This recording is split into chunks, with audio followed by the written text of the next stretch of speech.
지난 40에서 50년간 우리나라에서는 암 발생이 폭발적으로 증가했는데 그 40, 50년 동안에 거의 대부분의 한식에 추가되고 있습니다. 몸에 나쁜 음식을 많이 섭취하신 결과 과체중, 고지혈증, 고혈압, 고혈당 등 성인병의 상태가 되면 회복에 긴 시간이 필요하고 암의 재발과 전이가 더 많아지게 됩니다. 지식한상 구독자 여러분 안녕하십니까? 통합암치료 의사 김진목입니다.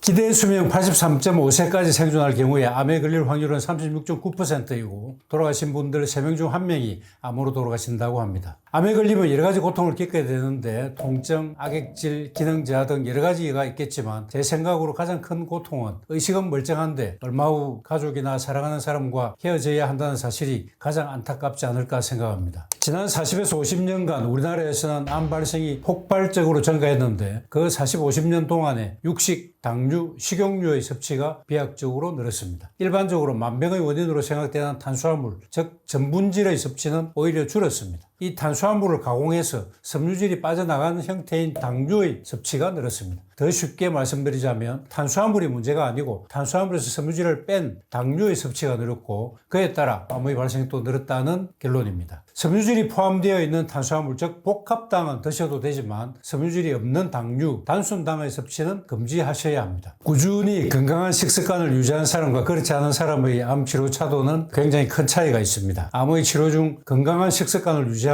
항암 치료 부작용을 잘 이겨낼 수 있고 당연히 암 치료 경과가 좋아집니다. 원래 항암 치료 중에는 전반적인 몸 컨디션과 면역이 많이 떨어지기 때문에 고기든 생선이든 뭐든 가리지 말고 잘 드시도록 설명은 하지만 금지 식품은 드시지 않도록 같이 설명합니다. 뭐든 잘 드시면 체중도 유지하고 몸 상태도 나쁘지 않습니다만 몸에 나쁜 음식을 많이 섭취하신 결과 과체중, 고지혈증, 고혈압, 고혈당 등 성인병의 상태가 되면 회복에 긴 시간이 필요하고 암의 재발과 전이가 더 많아지게 됩니다.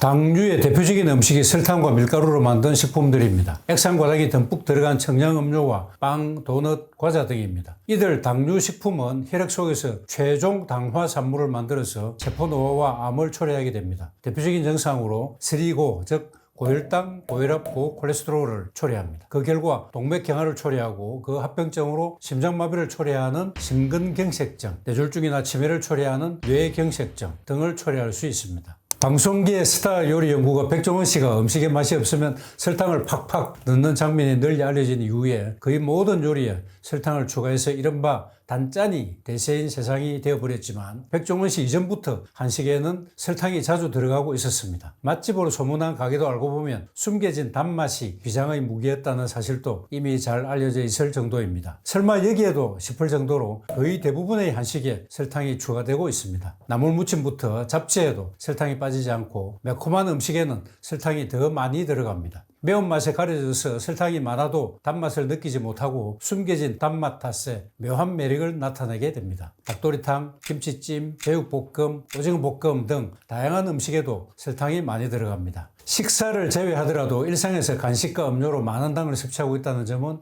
우려스러운 대목입니다. 요리에 과도하게 들어가는 설탕도 문제인데 식사 후 단 음료와 디저트까지 먹는 요즘의 식문화가 더 심각하다고 하겠습니다. 첨가당의 과잉 섭취는 혈당을 빠르게 올리고 에너지로 사용하지 못할 경우 지방으로 전환되어서 비만과 각종 질환을 일으킬 수 있습니다.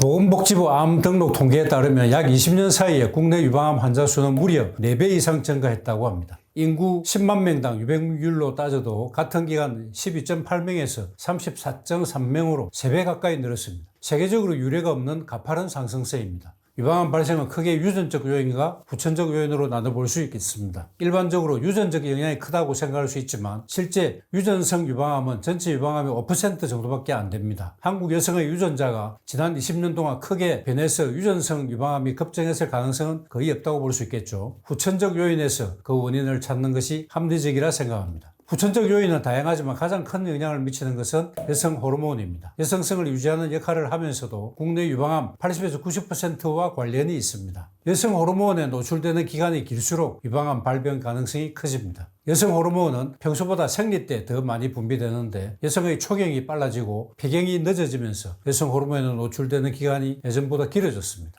첫 출산 나이도 높아졌는데 예전에는 노산으로 여겼던 35세 이후 첫 출산도 요즘은 흔한 세상이 됐습니다. 서구화된 식습관으로 체중이 증가했는데 이 또한 유방암 발병 원인입니다. 서구 식단은 대체로 고지방식인데 고지방식 섭취량은 유방암 위험도와 비례합니다. 고지방식으로 체내 지방세포가 증가하는데 지방세포도 여성 호르몬을 분비합니다. 일반적으로 뚱뚱할수록 유방암 위험이 크다고 볼 수 있습니다. 유방암 환자를 정복시키는 의외의 식품이 있는데 알코올은 유방암의 발병에 큰 영향을 미치는다. 하루에 술 한 잔을 마시면 유방암의 발생 위험이 7 내지 10% 증가하고 하루에 두세 잔을 마시면 그 위험이 20%까지 증가합니다. 스페인 바르셀로나에 있는 카탈로니아 암연구소 연구팀이 유방암이 없는 32만 명의 여성을 14년간 추적 관찰한 결과 염증성 점수가 높을수록 유방암 발생이 증가한 것을 발견했는데 염증성 점수가 높은 음식은 붉은 육류, 가공육, 버터, 마가린, 과자 등이었습니다. 반대로 염증성 점수가 낮은 식품은 콩류, 채소, 과일, 차 등이었습니다. 유방암 위험을 낮추는 식품은 버섯, 콩, 등푸른 생선, 양배추, 견과류 등인데 견과류 중에서도 특히 피칸에 유방암의 발생을 줄여주는 항산화 성분인 올레산이 많이 함유되어 있다고 합니다. 하버드의대 연구팀에 의해 진행된 연구 결과 유구에 남아있는 잔류 호르몬 및 다른 인자들이 이와 같은 유방암 발병 위험률을 증가시키는 주 원인인 것으로 추정되고 있습니다. 매일 한 접시 혹은 한 접시 반 육류를 섭취한 여성이 주당 세 접시 이하의 육류를 섭취한 여성에 비해서 호르몬 수용체 양성 유방암 발병 위험이 2배 높게 나타났다고 합니다. 연구팀은 조리되거나 가공된 붉은 육류 속의 발암 성분이 실험 동물들에게 유방암을 일으킨다고 알려져 온 바 이와 같은 성분이 사람에게서도 유방암을 일으킬 수 있다고 추정했습니다. 또한 유럽에서 사용이 금지되어 있지만 미국에서는 여전히 사용되고 있는 소를 비롯한 가축의 성장을 촉진하기 위해 사용되는 호르몬이 원인이 될 수 있다고 연구팀은 말했습니다.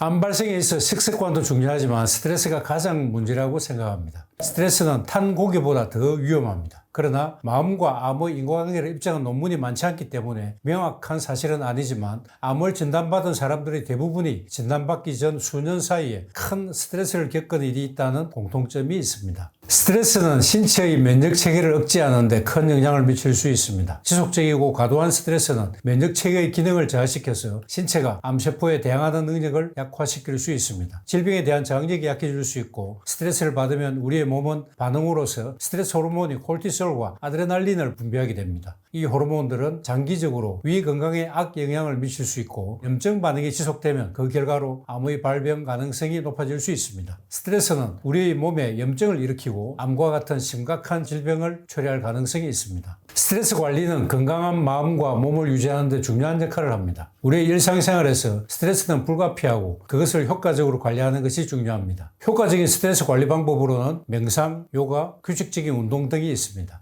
이 방법들을 통해서 효과적으로 관리하고 건강한 생활을 유지하는 것이 가능합니다. 암 환자를 진료하다 보면 스트레스를 겪고 있는 분이 매우 많고 그 스트레스는 다른 사람과의 관계에서 발생된 갈등으로 인해 만들어진 것인데 부부 간에, 부모와 자식 간에, 직장 상사와 부하 간에, 친구나 동료 간의 갈등 등 가장 흔한 원인이 부부 간의 갈등인 것 같습니다. 처음에는 서로 사랑했고 죽고 못 살 지경이 되어서 결혼까지 했지만 결혼 생활을 하면서 갈등을 만들었고 종래는 원수지간이 된 경우가 많은 것 같습니다. 그 갈등으로 이혼이나 별거를 하게 되지만 여러 가지 상황으로 그러지 못할 경우에는 그 갈등을 감내하면서 속으로 사귈 수밖에 없게 되는데 이를 화라고 일컫습니다. 모든 불행의 근원입니다. 화를 안고 사는 것은 독을 안고 사는 것과 같습니다. 타인과의 관계를 고통스럽게 만들고 화를 다스리면 부정적인 감정에서 자유로워져서 타인과의 관계에 얽혀있는 모든 매듭을 풀고 진정한 행복을 누리게 됩니다. 모든 갈등의 시작은 나 자신의 문제라는 사실을 인지하는 것이 중요합니다. 인지하는 순간 모든 갈등은 눈 녹듯 사라질 수 있습니다. 삶의 행복을 좌우하는 것은 어떤 일이 일어났느냐가 아니라 이미 일어난 일에 대한 내 생각이 중요하다는 말이니까 일체유심조라고 할 수 있습니다. 모든 행복과 불행은